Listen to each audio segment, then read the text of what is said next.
Mesdames et messieurs, bonsoir et merci d'avoir choisi Canal 3 Bénin pour vous informer. Voici les titres du journal. Ouverture ce jeudi à Cotonou du Forum national pour l'accélération de l'éducation des filles au Bénin. C'est une rencontre de 2 jours qui réunit plusieurs acteurs du monde éducatif, la vice-présidente de la République, des partenaires techniques et financiers, le corps diplomatique et bien d'autres personnalités. Il s'agit pour les participants de réfléchir sur les stratégies à adopter pour booster l'éducation des filles. Journée internationale des droits de la femme, on en parle encore dans ce journal. L'amicale des femmes de la mairie de Sabékodji a célébré l'événement avec les sympathisants et des groupements de femmes de la commune. Une sorte de communion avec les autorités communales qui leur a permis d'échanger sur les enjeux de l'égalité et du développement socio-professionnel de la jeune féminine dans la commune de Sabékodji. Nous parlerons également agriculture dans ce journal avec les ambitions du gouvernement de plus en plus revues à la hausse.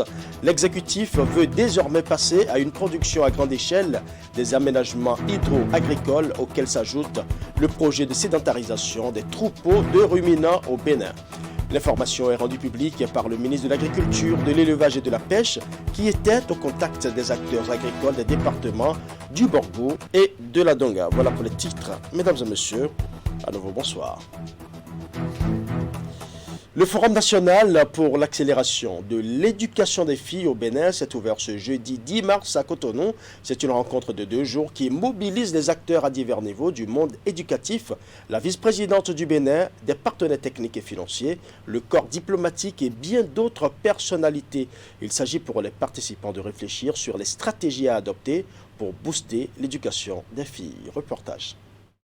C'est ce mois de mars, mois dédié aux droits des femmes, qu'a choisi le gouvernement pour lancer le forum d'accélération de l'éducation des filles. La situation de l'éducation des filles reste encore défavorable au Bénin. C'est fort de ce constat que l'État a mis en place ce forum qui se veut un espace de réflexion sur les stratégies pouvant booster leur éducation.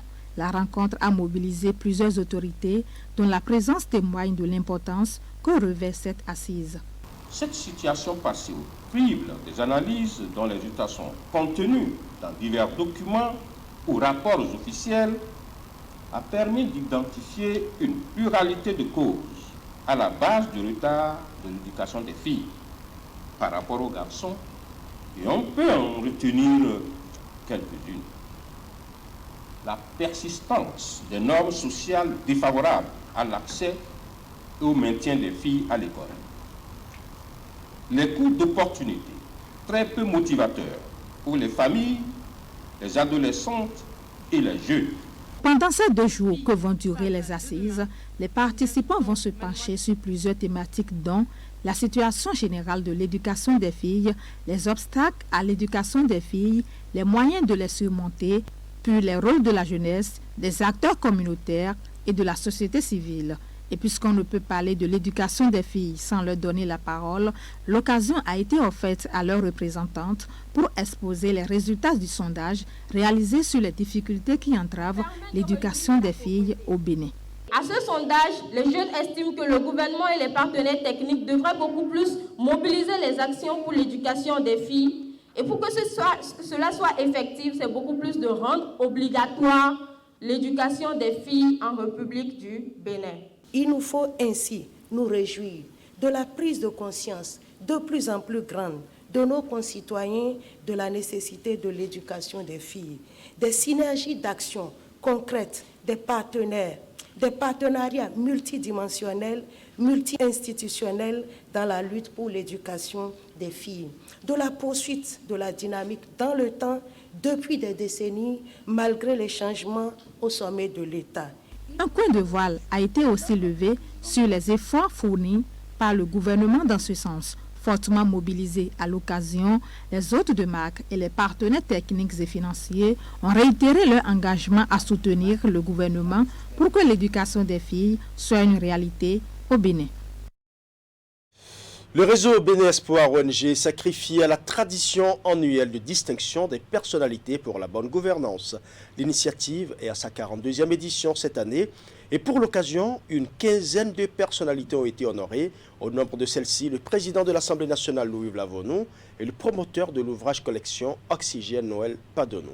Narcisse Alossé pour plus de précisions. Noël Padonou fait grand officier dans l'ordre mondial des ambassadeurs de la bonne gouvernance. Il s'agit d'une distinction dans les trophées africains de la bonne gouvernance qu'organise chaque année le réseau Bénin Espoir ONG pour récompenser des réussites dans la gestion. La distinction, je l'accepte et ça me fait beaucoup plaisir. Et avec cette distinction, je dois œuvrer encore pour aller plus loin dans le développement de mon pays. Parce que je savais que le développement d'un pays passe par la jeunesse, l'éducation. En plus de la toge, ce monsieur, beaucoup plus connu autour de l'ouvrage baptisé La collection Oxygène et la boîte Les résidences du 3e millénaire, est reparti avec un chapeau, un certificat et le trophée africain de la bonne gouvernance. Tout comme lui, le président de l'Assemblée nationale aussi a été décoré. Et Louis Vlavonou empêché a été représenté, contrairement à 3 de ses collègues députés, honorés aussi. Au nombre de ceux-ci, Ernest Médéwanou, promoteur de l'hôtel Bel Azur à Grand Popo. Je me suis demandé, mais je ne m'affiche pas, je ne sors pas, je ne fais rien. Voici mon commis, voici mon détective. Moi, je crois effectivement à la sincérité, au sérieux de cette organisation. Si vous faites bien, vous êtes suivi. Dans la longue liste des personnalités, il y a des femmes leaders. Exemple de Geneviève Bokon-Adjo, parrainée ici par la présidente de l'Institut national de la femme. Dans ma vie de femme leader politique, j'ai pu observer avec satisfaction la ténacité, l'expertise pointue et la maestria avec lesquelles Mme Geneviève Bokon-Adjo a assumé ses fonctions de vice-présidente de la Sénat.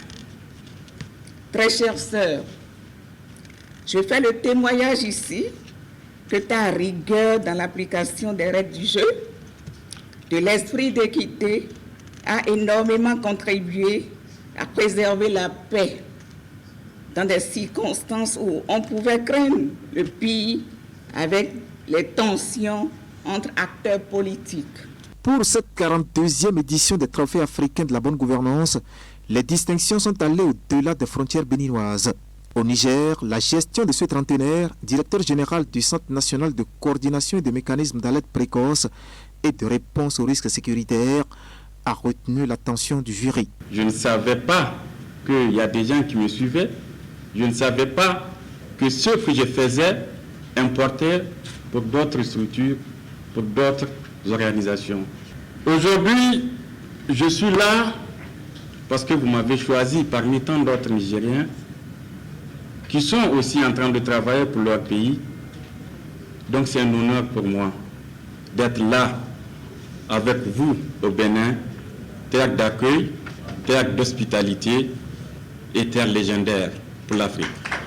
Ibrahim Garba Birmaka, distingué pour sa probité et son sens élevé de responsabilité, tout comme l'ensemble des récipiendaires de ce trophée. Le réseau Bénin Espoir ONG est créé en 2002 et œuvre pour la bonne gouvernance dans le monde entier.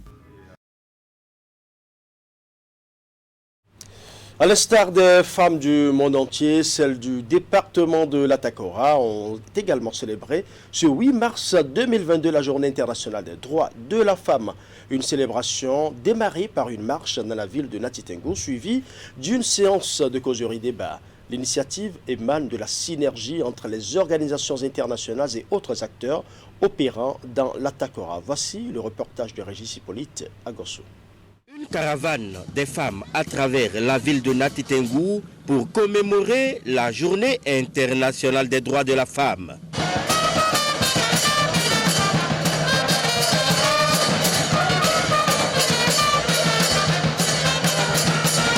C'est la célébration du 8 mars 2022, une initiative née de la synergie des organisations internationales et autres acteurs opérant dans le département de l'Atakora. La Journée internationale des droits des femmes est une journée au cours de laquelle les femmes sont reconnues pour leurs réalisations. Sans égard, le thème officiel de la célébration de la GIF de cette année est l'égalité aujourd'hui pour un avenir durable.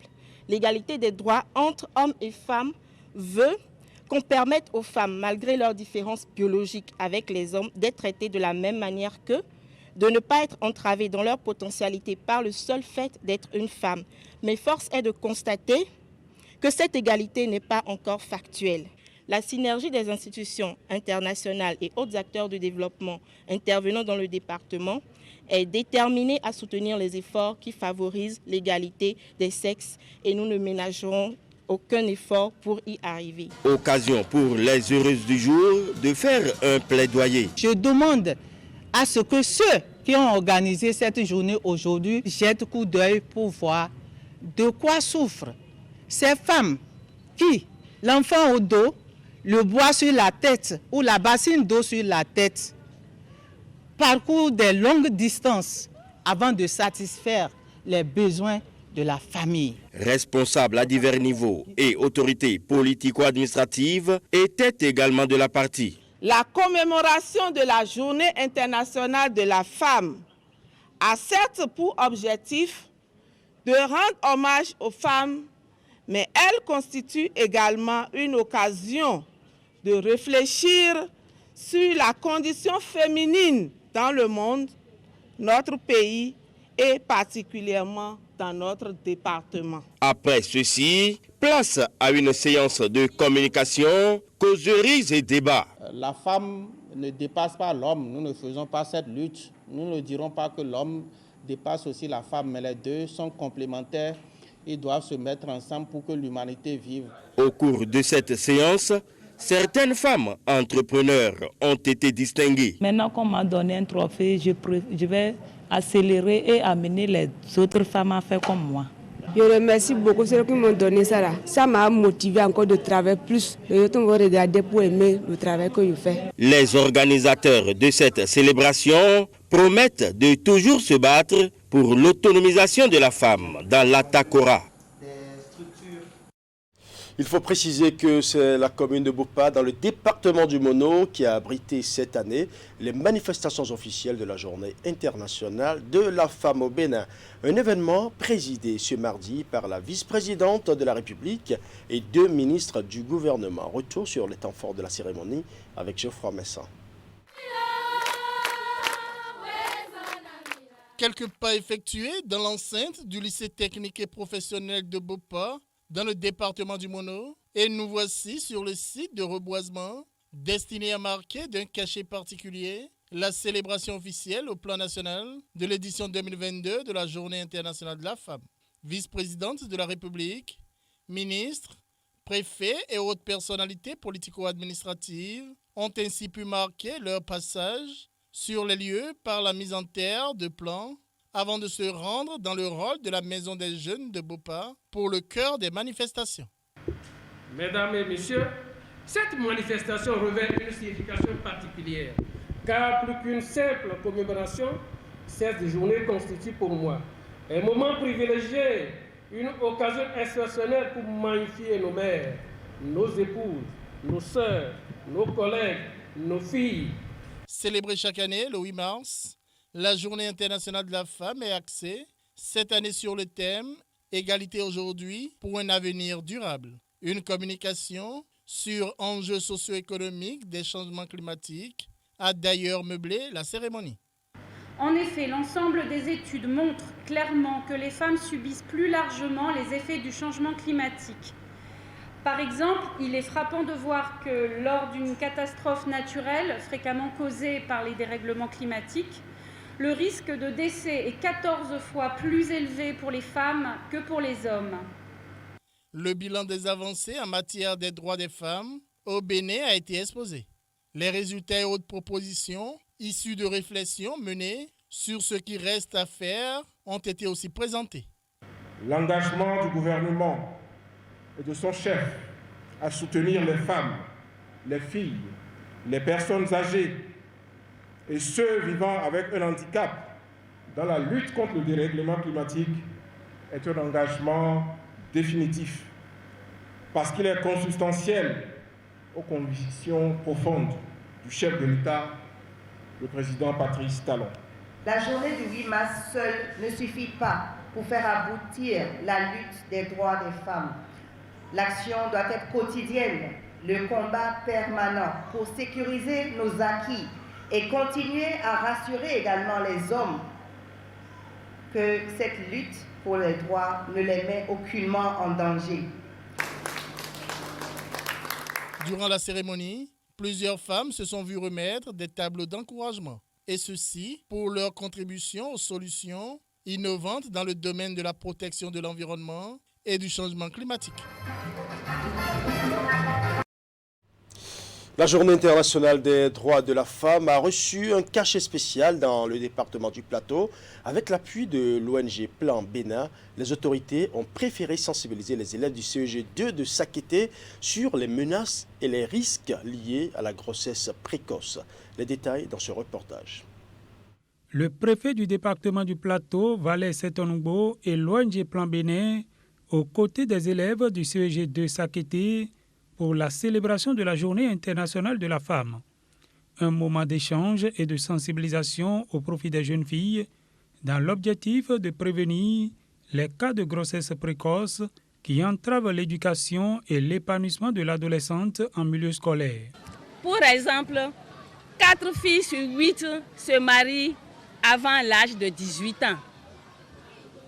Une fille sur 8 vit maritalement avant l'âge de 15 ans. C'est selon un document de l'ONU Femmes. Face à cette situation qui n'augure pas d'un lendemain meilleur pour les adolescents et les jeunes, Plan Bénin, en partenariat avec le département du Plateau, a voulu lancer cette campagne dénommée « Tolérance zéro grossesse en milieu scolaire et d'apprentissage » pour permettre, voire reculer ou minimiser à 0% les cas de grossesse en milieu scolaire dans toutes nos contrées. Le discernement, c'est à cet exercice que l'autorité communale invite les apprenants afin qu'ils aient une idée claire de ce qui est essentiel. Le préfet Valais Setonungbo s'inscrit dans la même logique. Il me paraît donc nécessaire et indispensable de m'adresser directement à vous, tous, élèves ici présents, et à travers vous, à toute la jeunesse du département du Plateau, pour vous dire tout l'espoir que vos parents et le Bénin placent en chacun de vous pour relever les multiples défis de développement que l'avenir sans doute vous réserve. À cet effet, je vous invite à prendre garde des fléaux actuels dont la tendance est d'annihiler les efforts consentis par les parents, les enseignants, mais aussi par le gouvernement pour vous assurer une bonne éducation et un avenir radieux. 9 autres écoles des 5 communes du département du Plateau feront l'expérience de cette campagne de sensibilisation qui se poursuit jusqu'au 11 mars prochain. Journée internationale de la femme toujours, l'amicale des femmes de la mairie de Samekpodji a célébré l'événement avec les sympathisants et des regroupements de femmes de la commune. Une occasion pour elles de communier avec les autorités communales et surtout d'échanger sur les enjeux de l'égalité et du développement socio-professionnel de la jeune féminine dans la commune de Samekpodji. Suivant. La Journée internationale de la femme n'est pas passée sous silence dans la commune de Samekpodji. L'amicale des femmes de la mairie, associée aux sympathisants et au groupement des femmes de la commune, ont commémoré cette journée aux côtés du conseil communal. Occasion pour elles de mûrir des réflexions autour des enjeux liés à l'égalité et à l'épanouissement de la gente féminine dans l'administration communale. La situation de la femme au sein de l'administration appelle, selon la représentante de l'amicale, plus d'attention de l'autorité communale. Monsieur le maire, permettez-nous d'attirer votre attention sur la situation de la notion approche genre, qui voudrait que les deux sexes travaillent pour la bonne cause au niveau de l'administration communale que vous avez l'honneur de diriger. Nous constatons que cette notion n'est pas dans la plénitude de son exploration. Et pourquoi? Nul n'ignore que ce ne sont pas les femmes cadres qui manquent et sont capables de faire autant que les hommes. Nous restons donc, nous les femmes de votre commune, persuadées que vous mettrez tout en œuvre pour faire de la femme le sel qui manque au rayonnement de la commune de Semekpodji. Face à cette préoccupation liée à la promotion de la femme dans son administration, le maire Jonas Benameto, après avoir dit toute sa considération pour la gente féminine, a rassuré celle de son administration qu'elles seront promues à l'aune de leurs compétences. À force de dire, de se demander si vous êtes importante, c'est ça qui m'inquiète moi. Vous êtes très importante. Je vous considère. En ce qui concerne votre doléance, les femmes qui méritent seront promues. Soyez rassurés que pour pérenniser la promotion, il faut que le sens humain et que le sens social puissent suivre vos engagements, vos capacités intellectuelles et professionnelles. Apprenez aussi à vous maîtriser. Apprenez à sourire quand vous êtes fâché. C'est là aussi l'art de commander. Donc, si tous ces atouts-là s'ajoutent à ce que vous êtes, ce que vous avez appris à être et ce que vous voulez être, je pense qu'il n'y a pas de raison que vous ne soyez pas promus. Après les échanges, place a été faite aux réjouissances où autorités et personnels de la mairie de Semekpodji se sont accordés des moments de détente. Et pour marquer autrement cette journée du 8 mars, la cellule genre du ministère de l'Énergie a organisé une exposition d'équipements de cuisson produits par des femmes. C'est une initiative soutenue par plusieurs partenaires et qui vise à valoriser le génie créateur de ces femmes qui fournissent une énergie protectrice de l'environnement. William Cliquant. Nyonou Akonka, Nyonou Mioka, Nyonou Beka, Nyonou Djanta, Ndondo Mikosisiko. Les mots pleins de sens en langue, et bien que fort par le ton du patron de l'énergie, ne suffisent pas pour traduire toute la reconnaissance du ministère aux femmes dans leur combat quotidien.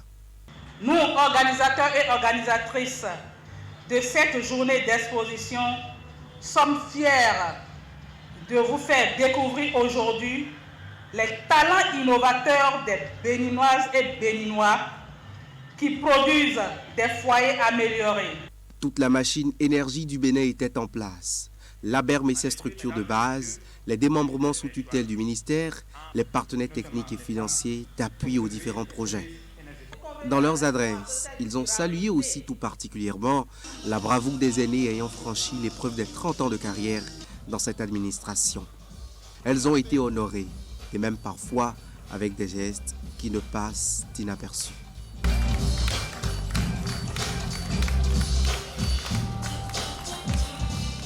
En fabriquant ces équipements de cuisson propres, les femmes dont les produits sont exposés à cette occasion se conforment déjà aux exigences écologiques de l'heure, comme le veut le thème de ce 8 mars 2022. Ce thème donc, dans le contexte d'aujourd'hui, met en exergue la contribution des femmes et des filles à l'adaptation des changements climatiques et à l'atténuation à travers notamment l'adoption des meilleures pratiques en matière d'énergie de cuisson. Je voudrais vous dire du fond du cœur que l'heure a sonné. L'heure a sonné pour une plus grande émancipation de la femme. L'heure a sonné pour qu'elle s'adapte encore plus au monde moderne. L'heure a sonné pour que la femme prenne enfin toute la place qui lui revient dans notre société. L'heure a sonné également pour que les hommes travaillent au quotidien efficacement pour accompagner cette nouvelle dynamique. Le ministre de l'Énergie a visité les stands de cuiseurs à carbone bas. Il lance ainsi l'exposition qui se poursuit toute la semaine durant au stade de l'amitié Général Mathieu Kérékou de Cotonou. Parlons agriculture à présent. Malgré les bonnes performances enregistrées au cours du premier quinquennat, le gouvernement rêve toujours grand pour l'agriculture béninoise. L'exécutif veut désormais passer à une production à grande échelle des aménagements hydro-agricoles auxquels s'ajoute le projet de sédentarisation des troupeaux de ruminants du Bénin. Et pour mettre tout le monde au même niveau d'information, le ministre de l'Agriculture, de l'Élevage et de la Pêche, Gaston Dossoui, était ce mardi 8 mars au contact des acteurs agricoles des départements du Borgou et de la Donga. Ceci à la faveur d'une séance de sensibilisation tenue à l'Agence territoriale de développement agricole ATDA, pôle 4. Le point de cette rencontre dans cet élément signé Jacques Degbé. L'exécutif veut en clair procéder à la sécurisation des exploitations, la mise en place des plantations d'envergure, la sécurisation du niveau de l'élevage des ruminants et la production à grande échelle des céréales, racines et tubercules. Objectif, couvrir non seulement les besoins nationaux en produits agricoles, mais aussi dégager des excédents pour satisfaire le marché sous-régional. Aider les gens à s'installer, l'État lui-même s'engage à rentrer dans la mise en place des exploitations, à concéder à des privés pour les exploiter et payer des redevances sur une longue durée. C'est une forme de retraite, une retraite apaisée pour tout le monde. C'est aussi un nouveau paradigme dans la mentalité du paysan. La séance a connu la participation des directeurs départementaux de l'agriculture, de l'élevage et de la pêche du Borgou, de la Donga et des collines. À noter également la présence des chefs de cellules communales ainsi que les directeurs techniques et chefs des services des ATDA. Pour l'atteinte des objectifs suscités, leur rôle sera déterminant. Et vous avez intérêt ici, jeunes gens, à vous en convaincre vous-même et à aider à convaincre les autres pour que les exploitations mises en place maintenant soient prises en charge. C'est encore vous qui allez aider à identifier les porteurs de projets pour que les concessions se fassent. Si vous connaissez les hommes, si vous connaissez ceux qui vous fréquentent, des diverses communes où vous travaillez et qui veulent qu'on les accompagne pour mettre en place une ferme, faire ci, ça là, voici des opportunités qui arrivent et il faut pouvoir rentrer là pour vite gagner. En ce qui concerne particulièrement le projet de sédentarisation des troupeaux de ruminants procès, il s'agit d'une initiative du gouvernement béninois implantée dans les 12 départements du Bénin. C'est un projet qui a été initié par le gouvernement béninois suite à un certain nombre de faits. Ces faits-là, c'est essentiellement les différents conflits entre agriculteurs et éleveurs, mais aussi c'est la faible productivité de nos races. Donc pour pouvoir améliorer cette production de lait et permettre au pays de pouvoir s'autosuffire en lait et en viande, que le projet a été initié. Les participants n'ont pas manqué de poser des questions d'éclaircissement au ministre ainsi qu'au cadre technique qui l'entourait. La même séance de sensibilisation est prévue dans d'autres départements du Bénin. Et nous allons créer de la valeur ajoutée ici sur place. Voilà, ce sera tout pour ce journal. Merci pour votre aimable attention. Bonne soirée chez vous.